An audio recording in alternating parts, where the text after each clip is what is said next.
Hello po sa inyong lahat, mga babasads. Kumusta na? Naka-move on na ba kayo?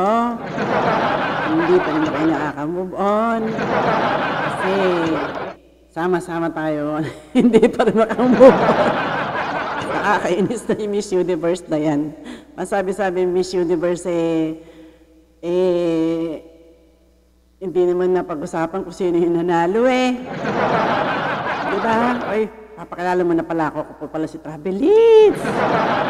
Ano mga ka-travel? Kumusta na kayo? Naka-travel na ba yung utak doon sa El Salvador? Ay nako, umihira ang buhay ito. Pinagkagastusan, lahat ginawa para lang maayos sa Miss Universe. Pero meron pa rin mekus. Yan, Izan.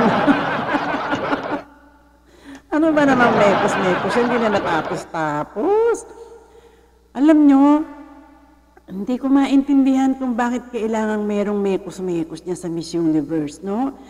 Yung mananalo, kung deserve niya yun. Pero, ang nangyari, hindi pa pwedeng paghiwa-hiwalayin yung Miss Universe. Kasi noon, yung Miss Universe noon talagang single. Naalala nyo, single ka kailangan, pero hindi naman kailangan virgin. Basta single, di ba? Sorry po sa word. Pasensya na po dahil kasi parang pasensya po sa word na parang nasa laula. Bakit?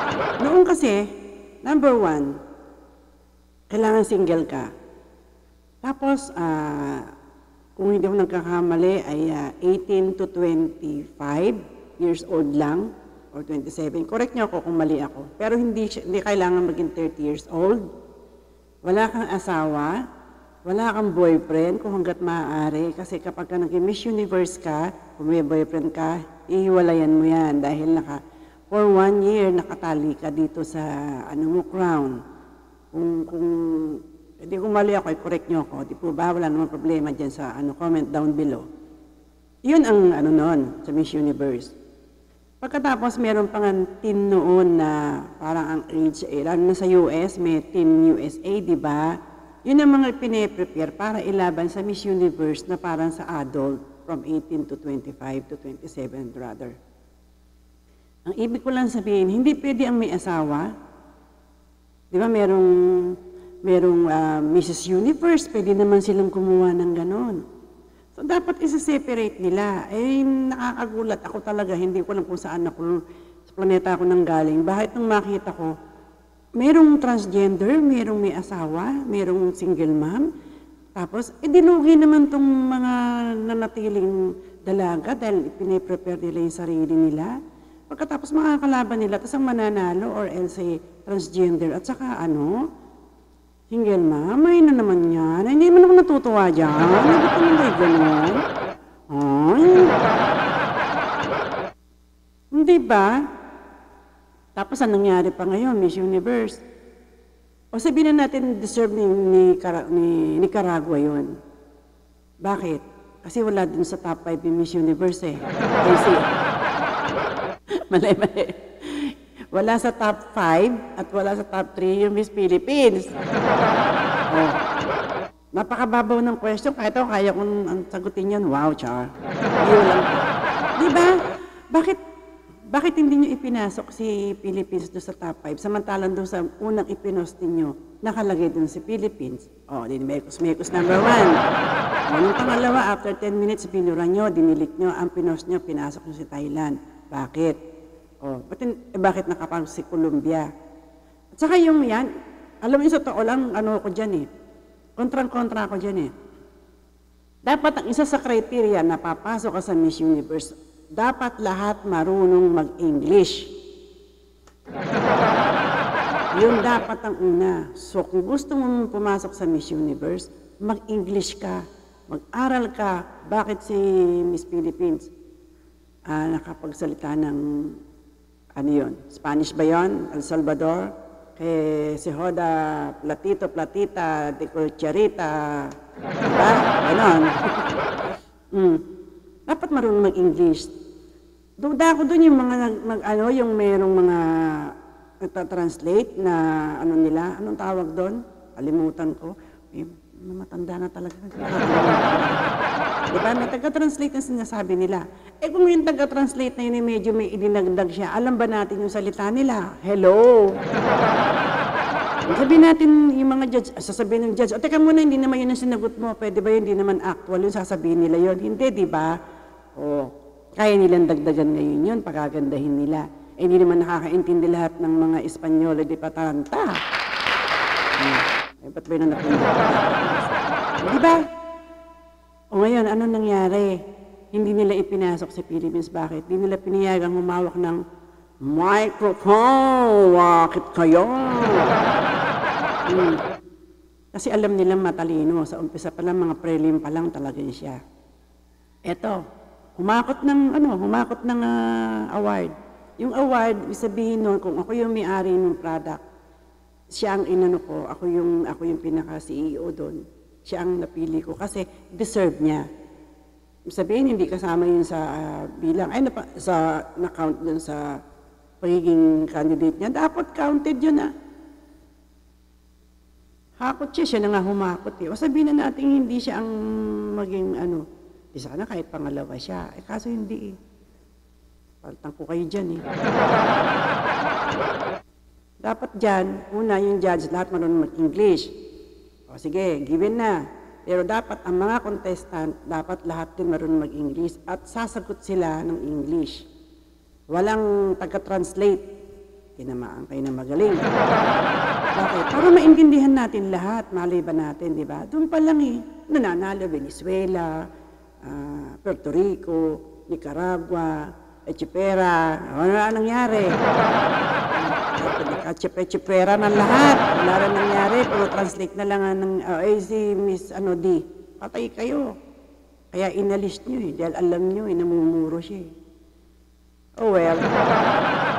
Okay naman na yun. At least nalalaman natin na talagang may mekos-mekos dyan sa loob ng Miss Universe. Ayan. Ang tuloy ilong ko Hindi bali. Pero ang akin doon, dapat pag-iwahiwalayin. Single, may asawa, tsaka mga akla, yung mga transgender. Para makikita natin sa mga transgender kung sino talaga yung yung alam niyo yun na sila din naglalaban-laban. In other words, sila yung mga gay, sila yung mga bakla, yung transformation, yun naman ang paglalaban-labanan nila. At least fair. Di ba? Ano sa tingin nyo? Nga. Bakit? Pinasok lahat Kahit naman 10 na lang, kahit naman 20 na lang ang bansuan lumaban 3 lang naman ang kukunin nyo diba? Ba't kailangan pa kayo kumuha ng single mother tsaka ng ng transgender? Wala naman yung matres. Dapat kinukuha nyo, may mga matres. Asa, hanapan nyo, kahit walang matres siya mga tinamaan ng magaling single, sa married, pag sama-sama nyo, hindi siya married, single mother siya, may anak siya, bukod yun. Ganun siya. Tapos yung mga single mula 18 hanggang 25, bukod yun. Di ba mas masaya? Pag nanalo, at least nanalo virgin. Ibig sabihin ko na virgin, sabihin single siya. Wala siyang asawa, wala siyang anak. Hindi siya nagpapalit ng kasarian, di ba? Hindi siya nagpalagay ng boobs. Tayo pa yung boobs niya Peki naman. Ano makagamin mo doon? Pag nagkaanak ka ba yan, alabas ba yung gatas doon? Di naman. Di ba? Nakakatawa na nakakainis kasi nga, hindi siya solid na mga dalaga. Ako yun ang reaction ko. Ngayon sana magbago uli. Kung may binago man sila, sa bagay sila naman gumagawa ng mga tuntunin ng mga, ewan kung anong klaseng tuntunin ng ginagawa nila dyan. Kung ano lang siguro tumama sa gusto nila, yun lang gusto nila. Ngayon, kung ganun, babaguhin nila yan dahil sa mga mekos-mekos na yan. Bukod nila ang single, bukod ang single mom, excuse me, single mom or may asawa or may anak, married or not married, ano yun, bukod. Tapos yung mga transgender, bukod part, ay mas matindi yung transgender pag sila yung naglaban-laban. Sinisiguro ko na sa inyo, okay, mag-organize ako, bukas kasi gabi na. Okay? So, yun lang aking magiging reaksyon dyan sa mga maintindihan itong mga to. Tapos, magpapasok ka, ikaw organizer, papasok mo yung bansa mo, sana pinanalo mo na, diretso na. At kailangan mo pang mekos-mekos, ayan, nagalit-ulit ka. Okay? Sige, siguro nang bukas makakapag-move on ako. Okay po. Sensya na kayo, ganito kung mag-react sa mga nangyayari sa paligid, saka din sa mga nangyayari dito, nakakainis dito, ay, okay. Kung kami paglilingkod ng aking reaction, maraming salamat po sa inyo, sa pagtsatsagaan nyo sa aking kakwenta-kwentang vlog. Yan lang pa, gusto ko lang ma-relieve ang aking nararamdaman.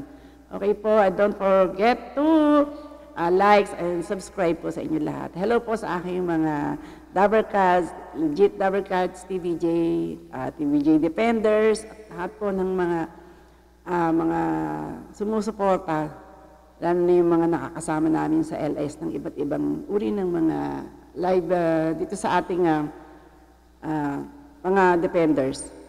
Okay po, sa lahat po ng supporters, hello po, hindi ko na kayo maisa-isa. Maybe next video po.